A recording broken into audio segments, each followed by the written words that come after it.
Assalamualaikum warahmatullahi wabarakatuh. Pada kesempatan ini Rosyid Media akan membacakan kisah Muhammad Al-Fatih dengan judul Kisah Fatih dan Pencari Ilmu yang dimuat dalam buku Muhammad Al-Fatih, kisah kontroversial sang penakluk Konstantinopel. Ada dua Ali. Yang satu datang dari dataran Persia, dan yang lain datang dari Transoksiana. Kita tidak tahu daerah mana yang dimaksud dengan dataran Persia. Mungkin Herat, atau mungkin juga Syiraz. Namun, tempat lahir Ali yang kedua sudah jelas seperti yang sejarah tuliskan, yaitu Samarkand. Nama mereka boleh jadi sama. Akan tetapi, nama belakang mereka berbeda. Yang pertama disebut Ali Tusi, dan yang lain mereka sebut Ali Kushji. Ali Tusi merupakan sosok Badius Zaman yang merantau ke Anatolia pada zaman Murad II untuk menegakkan tonggak ilmu dan filsafat setelah menyelesaikan pendidikannya di Iran. Ia menunggu saat Fatih menyulap kota Istanbul menjadi Taman Mawar. Ia menjadi garda terdepan salah satu gerakan ilmiah Istanbul yang bermarkas di salah satu ruangan gereja Pantokrator. Sebagai balasan dari pelayanannya itu, ia diberikan sebuah dusun untuk dijadikan rumah besarnya. Fatih membagikan dusun-dusun untuk para cendekiawan yang terkenal di zamannya. Contohnya adalah Sa'ad ed-Din. Dusun-dusun yang dihiasi ilmu-ilmu dari si pemilik dusun inilah, yang kemudian menjadi tempat lahirnya Abu Suud, seorang Syekhul Islam yang menjabat selama 30 tahun. Berdasarkan riwayat yang ada, Fatih memberikan perhatian penuh pada madrasah-madrasah dengan mengunjunginya tanpa memberi kabar sebelumnya.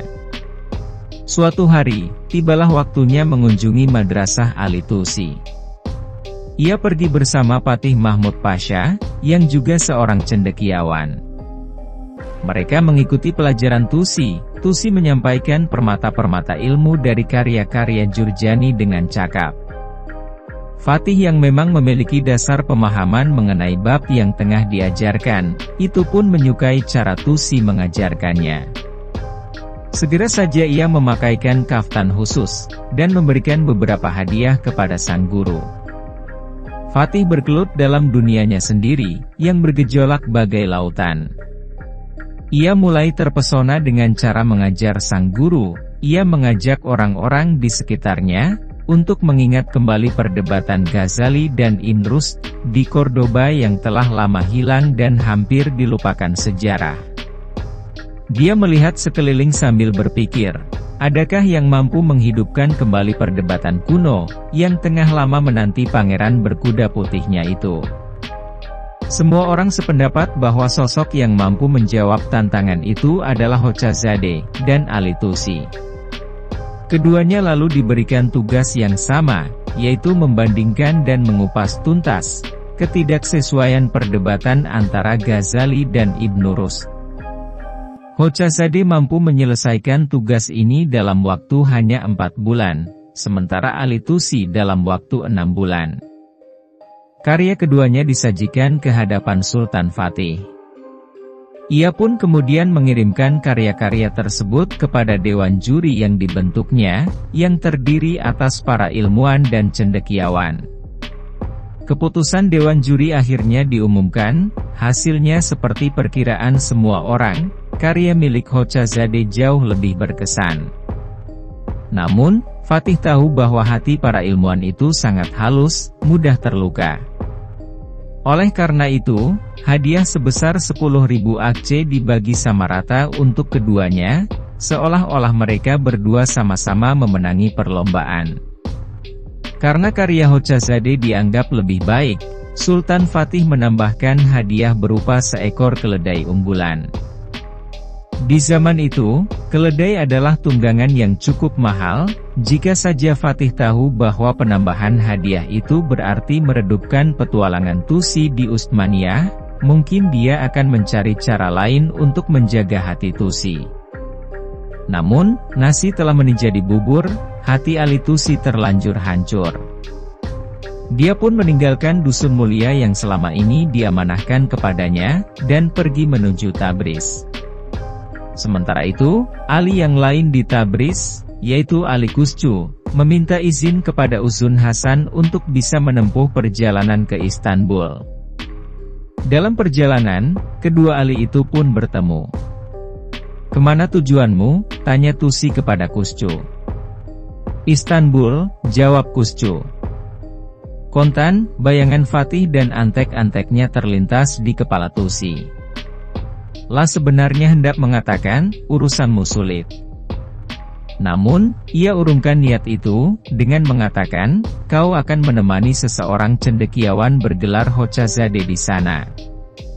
Mengatakan aku tahu di hadapannya adalah suatu kebodohan, kata Tusi memberi nasihat pada Quscu. Tak berapa lama, kemudian mereka pun berpisah, untuk meneruskan perjalanan masing-masing. Seorang menuju negeri Utsmaniyah, sementara yang lain baru kembali dari sana. Seorang sedang dalam keadaan marah terhadap Samarkand, sementara yang lain diliputi sakit hati terhadap Istanbul. Ali Quscu, dengan lilinnya sedang dalam pencarian raja bijaksana pengganti Ulugh, sedangkan Ali Tusi mengira akan menemukan bumi, tempat menimba ilmu di Transoxiana.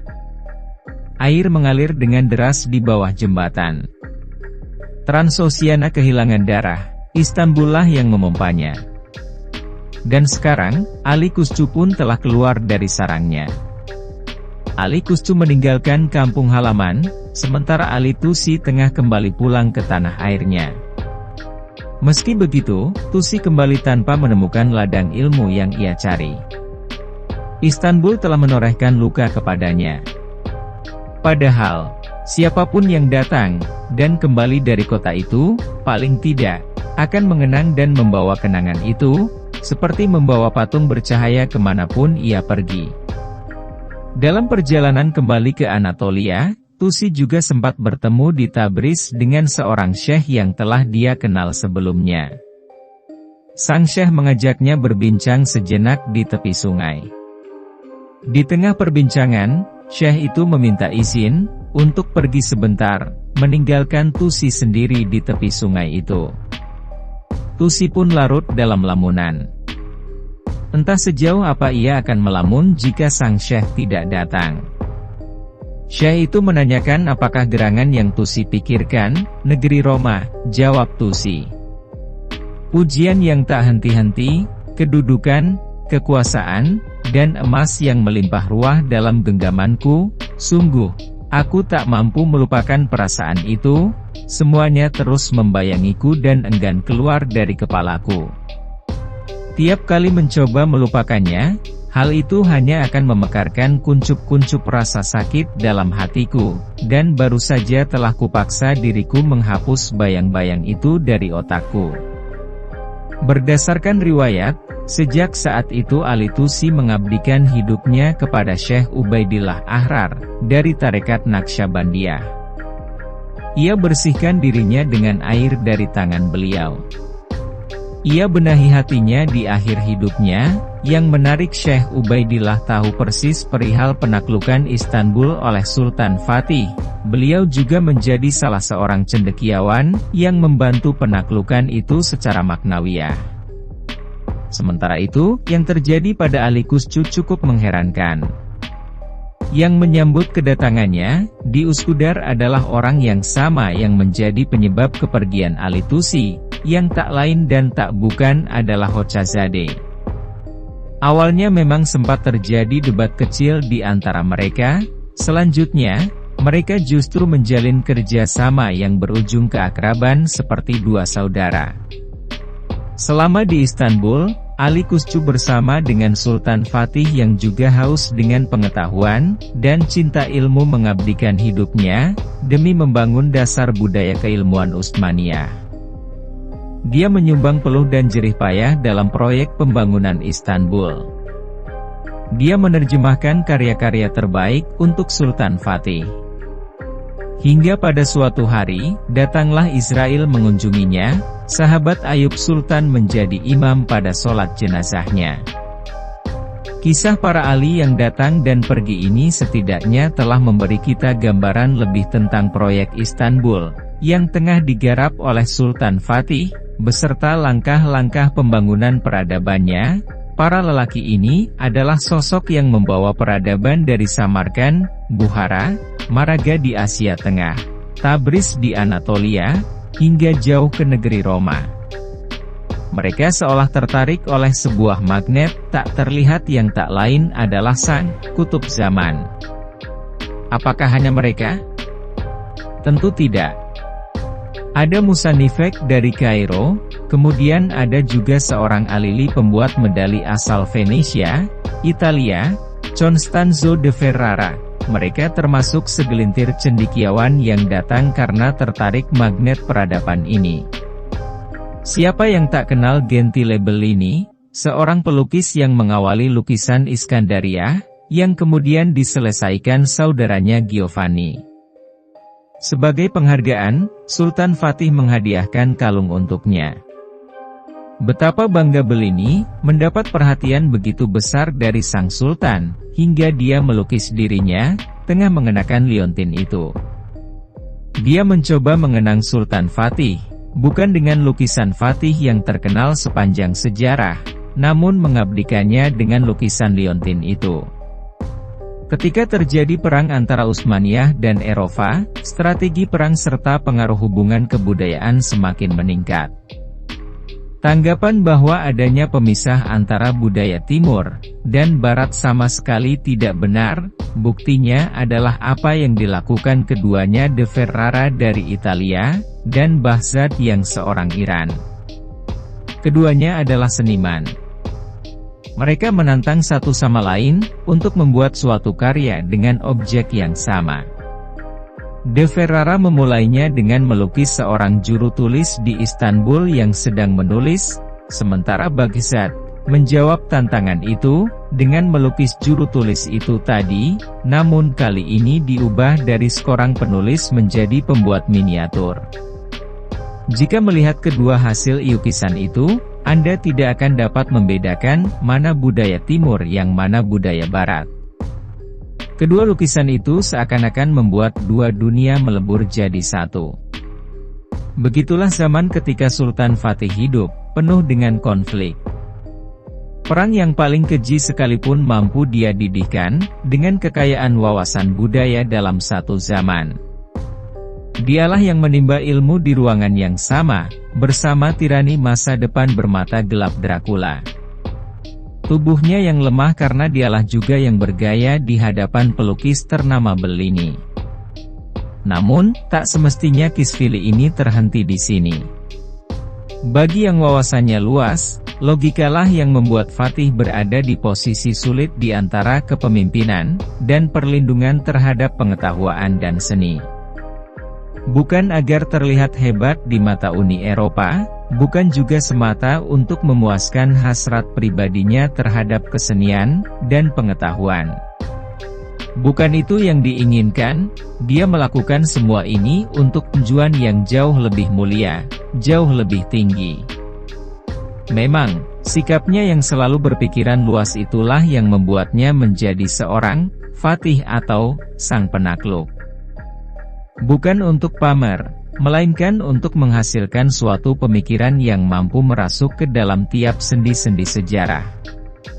Menganggap toleransi sebagai titah raja, dan bukan sebagai keharusan sebagai seorang muslim sebagaimana yang dilakukan masyarakat di zaman kekhalifahan Utsmaniyah adalah suatu kesalahan besar.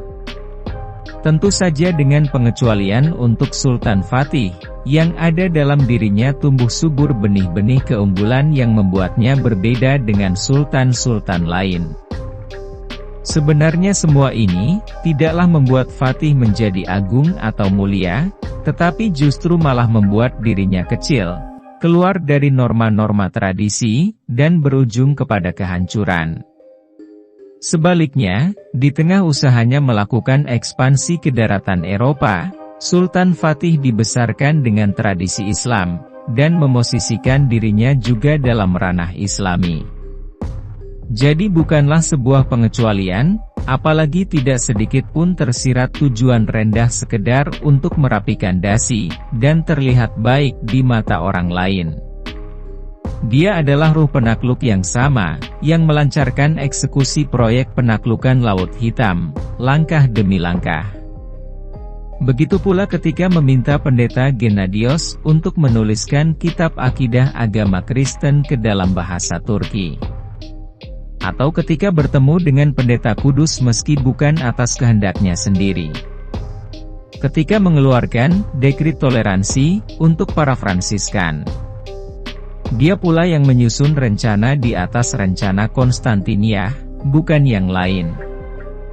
Setelah melihat kepribadiannya yang luar biasa ini, pantaskah kita sebut sosok ini sebagai Sultan semua paradoks, seperti yang dicetuskan Julian Rabi? Saya rasa tidak sama sekali. Itu sama saja dengan penyimpangan dari inti utama permasalahan. Paradoks ada untuk kita, tetapi bukan untuk Fatih. Layaknya gerhana matahari, yang tak memberi pengaruh apapun pada matahari, begitulah hal yang berlaku pada kita. Alhasil, di mana ada Fatih, disitulah tersirat teka-teki yang perlu kita pecahkan. Dari lukisan yang menggambarkan Sultan Fatih dalam busana Darwis datang ke Milodrazem menemui pendeta Fransiskan, Fra Angel Zuisdovic, sebelum penaklukan Bosnia, tepatnya pada bulan Mei tahun 1463, sudah sangat gamblang menjelaskan semua. Pertemuan itu menghasilkan suatu perjanjian terkenal yang sebagian isinya berbunyi, siapapun tidak berhak mengganggu kaum Nasrani maupun gereja-gerejanya. Jika ada yang melarikan diri, baginya ada hak kebebasan dan jaminan keamanan, diperbolehkan untuk pulang, dan diizinkan juga untuk tinggal di biara-biara atau dimanapun selama itu masih merupakan wilayah kekuasaanku. Perjanjian yang setiap sentimeter perseginya berhiaskan emas itu, kini disimpan di salah satu biara di Vonitsa. Tujuan Fatih bukan membuat insan manusia berkiblat ke barat maupun timur. Yang terpenting membuat mereka menghadapkan wajahnya hanya kepada Sang Pencipta. Tugasnya adalah memupuki dan menyuburkan tanah, yang kemudian menanam di atasnya bibit-bibit tumbuhan. Dan untuk mencapai semua itu bukankah diperlukan tanah sebagai medianya? Namun, untuk membuahkan hasil panen yang baik, tanah yang dicari adalah yang cocok dengan tanaman yang akan ditanam. Dan Fatih sedang membuka pintu gerbang tanah itu. Penampilannya yang terkesan kontradiktif mungkin juga bermula dari ini. Di tengah keinginannya melampaui inkonsistensi manusia, hal itu justru membuatnya terpaut pada paradoks ilahi. Untuk terbebas dari belenggu itu, dia harus menanggalkan tahta dan mahkotanya, lalu melarikan diri ke lubang hitam, tempat belenggu paradoks itu mampu terlepas dari dirinya. Lubang hitam itu adalah Taman Mawar Akshamadin. Namun, apa mau dikata di sana telah menunggu tugas lain yang tak bisa dielaknya atau disembunyikan. Ditambah Iyagi, setelah mendapat penolakan dari syekhnya, ia merasakan sekali Iyagi betapa berat beban menjadi seorang Fatih, sang penakluk. Tak ada pilihan, dia harus kembali ke paradoks-paradoks itu. Tak ada hak untuk lari darinya. Tugas itu telah memilihnya. Keinginan untuk melihat Masjid Molla Nun jauh di Herat menjelang ajalnya dan undangannya ke Istanbul. Apakah hanya untuk ini segala usaha yang ia pertaruhkan selama ini? Dan penyelamannya ke dalam samudera ilmu Hoja Jihan Abul Fadl, sia-siakah semua itu? Kuhambakan diriku untuk seorang sultan, yang dunia adalah pengemisnya. Betapa wajah seterang rembulan itu melenakanku, wajah secerah mentari duha. Semoga video ini bermanfaat. Wassalamualaikum warahmatullahi wabarakatuh.